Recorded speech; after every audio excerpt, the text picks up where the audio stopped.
Hey there guys, Demo73 here, bringing you my kind of tournament report from Collinsville, Illinois. In terms of the deck profile, that's actually down below. I'm not really going to go through it verbally. It's pretty straightforward. The only thing that is important to know is Necrolance. I played Reflect, Refrain, Necrolance. The only thing that's important to know is right now, is the fact that Necrolance doesn't really play, at least this version, doesn't really play like a super heavy aggro deck. Like, you have that potential because you have Necrolance, but it actually works kind of more like a tempo deck. You're trying to kind of hit little points of advantage and take little tiny edges over your opponent and just get ahead of the curve, essentially. So like with Reflect, you're going to be using the filter actually not very much. I typically filter maybe with Reflects like 2-3 times a game. I use a lot more of the stacking the untap trigger or pumping up for extra damage. This is especially true when you use the Flame Sprite and the Demn Flame. So like play Flame Sprite, swing in for 2, stack an untap trigger on it, and then just let it sit because you have Demn Flame in hand. So then you have like essentially an instant speed stoning to death. You can ping something for 100 damage, then just immediately kill it, which is great when your only real source of removal outside of that instant speed anyway is Reflect to bounce something. Being able to hard kill stuff is pretty important. And then outside of that, it's just getting damage in. And if you really need to, you need to get down to the very end. You can just like jam Pricia's three drop thunders essentially. That I reached a point where I kind of had to do that in a couple matches. The only change that I would make to the deck, the main board anyway, is Caldera Born Dragon is probably going to become a third Pricia. Purely because of the fact that Pricia can get that extra free burn damage in. There were a couple situations where I probably actually would have gone undefeated in the entire top 8 if I had had a third Pricia in the main board rather than the Caldera Born Dragon. It just didn't perform. It was used against Kaguya 3 matchups to be able to just fly over for that last little bit of lethal damage. But I never saw Kaguya 3 all day. Very few players. So like maybe I would go to Sideboard a Caldera Born now just in case I see the Kaguya matchup. But definitely putting a third Pricia in the main. It's really, really good. So moving on to the kind of tournament report. It was an 8-round event, so long day. So round 1, I was sitting at like table 19. No, it's like table 34, which doesn't really matter at the beginning. And I played against Reflect, Refrain, Fairies. I was on the draw. So that match didn't really take much time. It was a great guy who it seemed like he was rather new to the game, and he didn't really do much during the game. It was like little tiny fairies, little tiny pokes. He wasn't super. He even admitted that he wasn't super experienced. So a super experienced pilot playing against someone who's not very experienced is going to end pretty quickly. So that was a fast 2-0 for me. Round 2, I played against the Mirror, which I was on the draw again for that, which sucks. But I managed to pull out a win game 1, thanks to Pricia and some good Reflect bouncing and having some orbs. Game 2 really wasn't going my way very fast, so I just scooped it.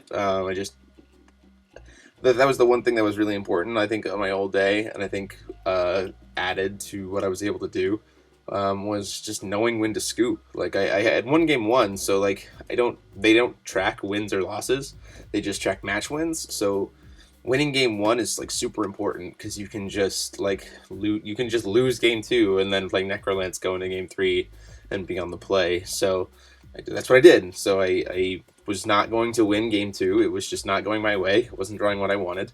So I just scooped, went into game 3, and just controlled the board. There reached a point where I was just like so far ahead that it really didn't matter. But what he did was he finished out the play. We were both at 20 life. I had Lance on board, some other stuff in hand, and Reflect, or Refrain, and he plays Athena. I'm like, okay, that's fine. And he goes, ping us twice with Athena to tap himself out. And I just go like, well, in response, I'm just going to bounce your Athena. So now we're both at 18. And then he just fizzled out there because he was tapped out with no creatures on board, and so I just finished the game. So that was that. Match 3 was playing against American Blazer. I was on the play, and game 1 I opened up with 3 Change the Worlds opening hands, so that pretty much sealed the game. I was just able to keep almost everything he had off the board. I did end up killing his Blazer in game 1, and then I sideboarded into Urthr for that. I wasn't really expecting to see a lot of Blazer, which was why I was playing Pricia main instead of Urthr. But then when I saw the Blazer, I could immediately sideboard into Urthr so I could try and kill it. And it just hit a point where it was pretty close, but I think my opponent actually made a misplay in game 2 that cost him the game. I swung in for lethal, and he actually went to go block with a Resonator, and so I just bounced it. But he had Blazer on board. If he had not, if he had blocked with anything else, it probably would have ended in a draw, or I would at least have like stalled out the game a little bit more and possibly won 1-0-1. But as it were, he blocked with a Resonator, and so I just bounced it back in response with Refrain, and I got the lethal damage in. So it was a 2-0 win. Game 4, round 4, was against my friend Taylor Norris, who has competed at Worlds, and we were on stream. So we were table 1. Neither of us really wanted to be on stream, but we did it anyway. And so I was on the play. No, I was on the draw, game 1, and he opened up really bad. Like, he drew his hand after mulligans, and he went, I think you win this one. And that's essentially what happened. Both I opened up with the combo with the curve, and he just did not see really much of anything. So game 1 goes me. Game 2, which is great because again, I can then just scoop game 2 if I need to. Game 2 handedly goes his way. He was able to stick. He was playing Necrolance kind of with Matchstick Girl, which is actually really good in the mirror, but it's like you have to be able to stick them. And so game 2, he sticks them a lot and then just ditches Matchstick and keeps all my stuff off the board.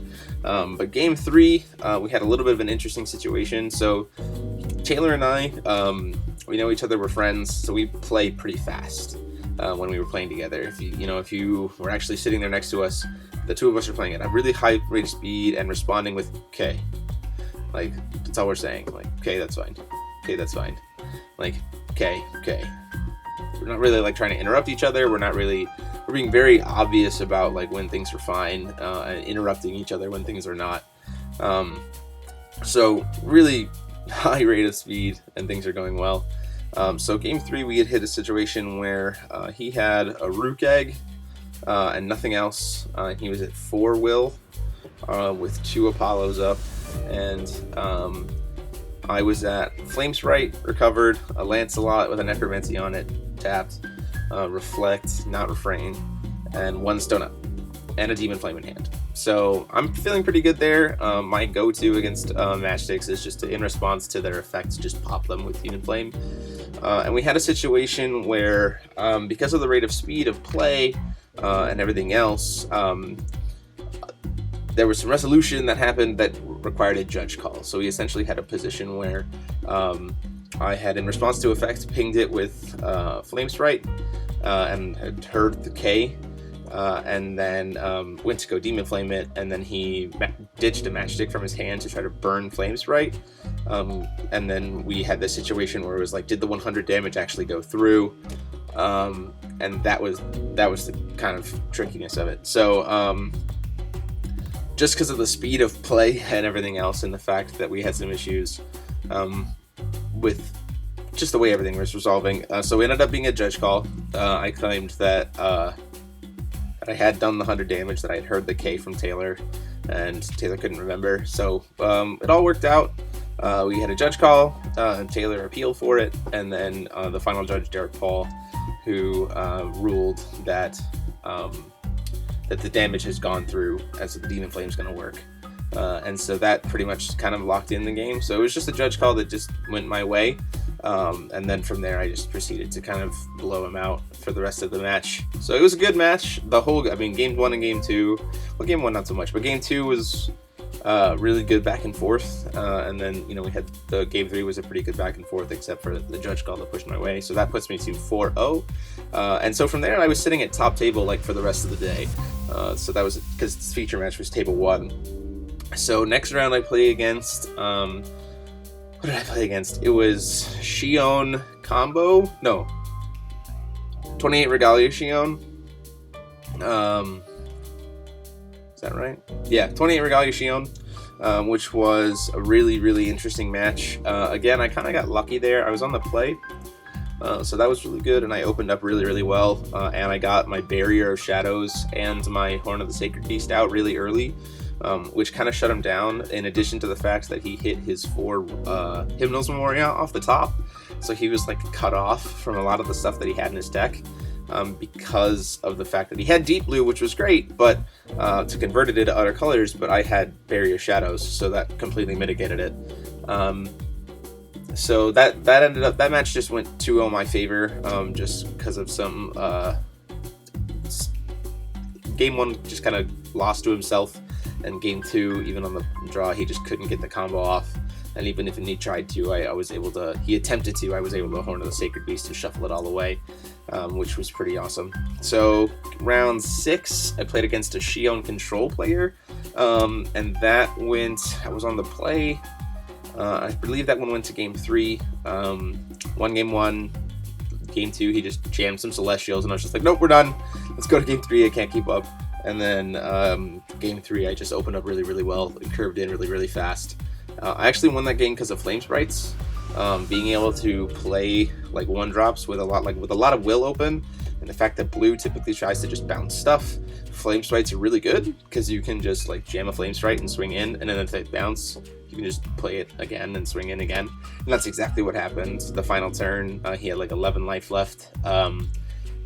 I had tried to swing in, and he just bounced it, but he was tapped out and blanked out, and I had enough will to play a Lance and 2 Flame Sprites, and so it was just game. Then rounds, so that's 6-0. I'm the only undefeated at this point, going into, well, it's the only person with 6 wins. There's some undefeateds because of draws. Going into round 7, I played Alden Gill in the mirror. So that was pretty interesting. I won game 1. It took me a really long time to win game 1, so now we're in game 2. And I reached a point where I realized that it's just like, I can't really close. So like we're going to go into turns. And so I'm trying to just kind of, unfortunately at that point, I just had to transition to going 101 to try to get the win. I reached a point where, which was good, in the sense that there's no way possible for me to get like a match loss, which is pretty solid at this point in time in the tournament. There's only 1 round left to go. But so it's pretty interesting. So I have a Flame Sprite, a Guinevere, and a Refrain with no orb, so I can bounce like 1 thing. And I've got 19 life left. Or no. Yeah, 19 life left, or something small like that. And he had a Hera, Lancelot, and an Urthr, and he was on Reflect, and this was turn 2 of turns, so this is his last chance. So if he can't kill me here, the match ends in a draw, or the game ends in a draw, which means the match ends in a win for me. And I have like nothing in hand. My hand is garbage. And so he swings in with the Lance, and it's pumped up with stuff. And he tries to ping my Guinevere, and I sacrifice it in hopes that I draw the Demn Flame. I do. I top deck the Demn Flame. So I'm like, sweet, okay, I can finish off the 800 damage from that. I'm fine. It'll keep me just safe enough. So I take it. I take the 6. No, I don't take the 6. I bounce him back to hands to negate that damage. And I take the 5 from the Hera. I accept the 5. He swings in with Urthr, and I go to bounce it, which is cool. No, he swings in with Urthr, and I Demn Flame it, because that's the most damage. And he plays the Lance, and I take it. And then I'm like, okay, well, we're done, because I was at 6 life. And it turns out his filter at the very start of the turn had filtered him into a second Lance. So he goes, tap for stone, puts him at 2 stones, play Lance, game. And I'm like, oh my gosh. So we joked about it too, because like he top decked the Lancelot and I top decked the beautiful Demn Flame. So it was a really great match. So I'm at this point I'm 6-0-1.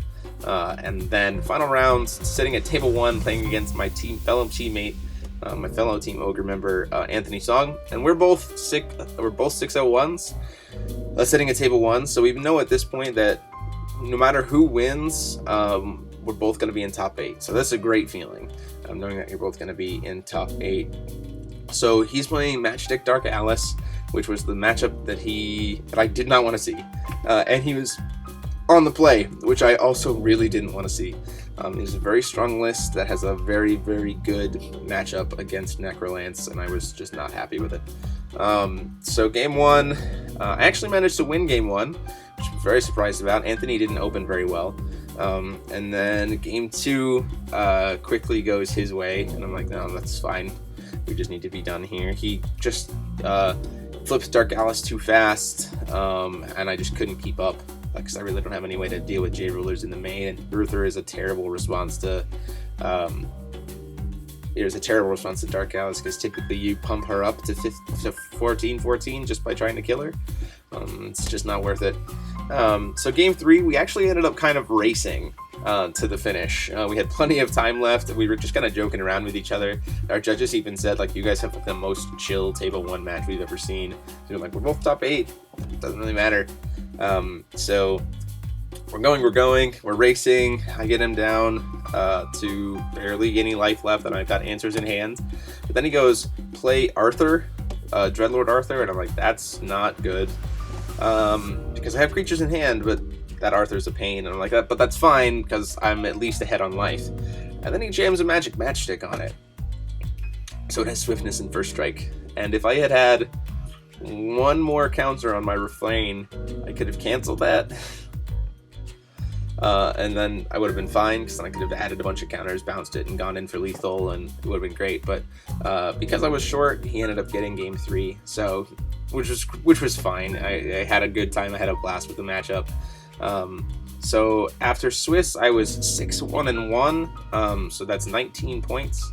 So that ended up taking me to 6th place after Swiss, and then Anthony ended up being 1st place after Swiss, and then Tyler Norris, my fellow Team Ogre member, was actually 8th place after Swiss. We had 3 Ogres in top 8, so we celebrated. That was a lot of fun. So we came back for day 2. I was playing against Alex Blandon of Team Outer World in top 8 for my top 4 match. So he's obviously on the play, and he was playing a Dark Shion list. So game 1, he opens up pretty poorly, and I'm able to actually somehow manage to win game 1. Game 2, he just blows me out, and then so here's the weirdness of it. Because of some personal decisions that Alex was making, I don't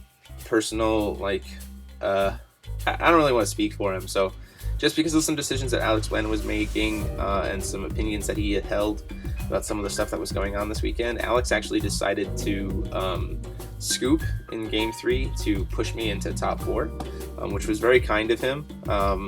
He already has an invite to Worlds. He was trying to get the paid invite, but he made the decision to, whatever was pushing him that way, he made the decision to go ahead and scoop in game 3 and push me into top 4, which was very kind of him. So helped me get the invite. We were kind of playing out the match before he made the decision. He kind of just wanted to see what would go on, because he informed me going into game 3 that he was planning on scooping, but we wanted to play it out for kind of some bragging rights. I don't really know where the match would have gone, because at the time that he decided to scoop, he had whiffed on a Shion, because I had a Barrier Shadows out, I had a Horned Sacred Beast out, and I had a Lance on play, and he was down to like 18 life, I think. And he used his Hydromonica to put a Celestial Wing Seraph on top, and he's like, do you mind if I shortcut? I'm like, no, I don't want you to shortcut. And he's like, okay. So In response to his flip, so it left him with only one black source available because he had to pay 4. In response to his flip, I shuffled his graveyard back in, and he whiffed on it. So he whiffed on the Celestial, and actually ended up getting a space-time anomaly. But so at that point in time, he was left with a Hydromonica, a unbuffed, unprotected Shion, and a 1 black source with 3 cards in hand, no space-time anomalies in grave, and only 1 like Ruler's Memoria available in his like pool of stuff. And I had a Lance with a Necromancy on board, and Reflect with like 6 counters and a bunch of stuff in hand. So the board state seemed to suggest that I was probably going to win that one anyway, but we didn't play it out because when he decided to scoop, they told us we couldn't finish the match. So so I ended up going into top 4. I played against Nick Heel, another Outer World member, who was playing RR Matchstick Control and just blew me up. I haven't practiced that matchup like at all. I practiced it with Kaguya, which is not too bad, but I haven't practiced it with Reflect. Nick is a phenomenal player, and so he handedly crushed me in game 1. Game 2, I actually opened up with all 4 orbs in my hands, Orb Change of the World, Orb of Illusion. So go figure, I won game 2. And then game 3, he just did the same thing that he did in game 1. It was a phenomenal match. It was great to watch him play. He has obviously practiced the Necrolance matchup a ton, so I think he definitely earned it, which was fine. And besides, I was at a point where it's like, I have an invite, so okay, go get a plane ticket to Japan, dude. I actually like didn't even try to finish game 3. Like, I jammed a Barrier of Shadows, and he canceled it, and I just like extended the handshake, and I was like, have fun in Japan, man. Like, because there's no way I'm winning this. So rather than give him a break as he waits for his top 2 match. So then in the playoff for top 4, or for 3rd place for the bronze, I'm against Anthony again. Yay! And he doesn't play again. Yay! So game 1, I actually end up pulling off again. Game 2, he pulls off again, and then game 3 actually kind of ended in like the same kind of way. We essentially reached a point where we were at a race, and he was at 13 life, and I was literally at a point where I was just protecting myself and searching to just jam Pricias for them to die. Like, that was it. I was literally just casting 3-drop Thunders. If I had had 1 more in the board, I wouldn't have had to worry about it, but essentially what happened was I had 19 life left, he had 3. This was like the perfect way to end the weekend. So I had 19 life left, and he had 3. He had 2 stones up, 1 card in hand, no space-time anomalies in grave. So I'm like, okay, but his God's Art had been activated, so everything's a permanent -2/-2. Fine. He's got a Blessed Holy Wolf recovered, and a Hera and a Shion, and a Dark Alice tapped. Fine. I have a Lance in my hands. No, I have no cards in hand. Yay. And not enough counters to be able to search, despite having a Laevateinn. Because at this point, I don't think he had replayed the Death Scythe yet. Maybe he had. So I'm essentially just trying to get... Excuse me. At this point, I'm essentially just trying to get a Rukh Egg. And I also have a Apollo on board. So at this point, I am essentially looking to get a Lance... Or not a Lance. A sure win is a Pricia or a Rukh Egg, and I have will to be able to play both of them. So I have no cards in hand. 1 of my Pricias is still in the deck. 3 of my Rukh Eggs are still in the deck, because I had shuffled my own graveyard back into my deck to put my Pricias back in there. Hooray! And I'd already used 1. So I draw, and it's garbage, so I filter it. And I draw into Orb, which is okay. And I had 2 counters, so I drew into a card, and it was Lancelot. And I was like, not what I wanted. Okay. So, but I go, wait, I have the Apollo, so I can make this happen. So I go, play Lance. Fine. Swing Lance. Block with Blessed Holy Wolf. Tap the Apollo, put it back in my hand. Play Lance.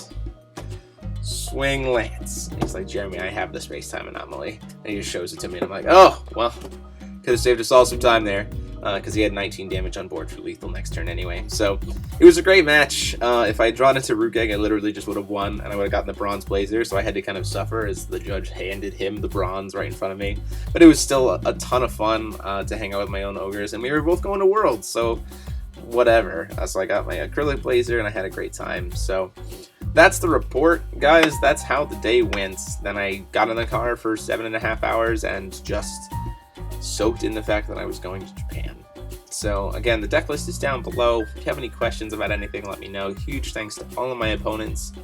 Huge thanks to my fellow Team Ogre members. Huge thanks to Robert A. Bear and his team of judges. You guys did an amazing job all weekend. I was really impressed by all the stuff that you guys had to manage. Thanks to, shout out to my friend Taylor Norris. Sorry the judge call didn't go your way, buddy. That's all I got for you guys. So go ahead and like, comment, and subscribe. Again, go ahead and check out the 5,000 subscriber contest down below. And if you can find it in your hearts to help me get to Japan, please go check out the GoFundMe. We're already a 10th of the way there. So let's keep the momentum going and help make this happen. That would be an amazing blessing that you guys could give for me. So other than that, go ahead and like, comment, and subscribe. And until next time, this is DMO73 signing off.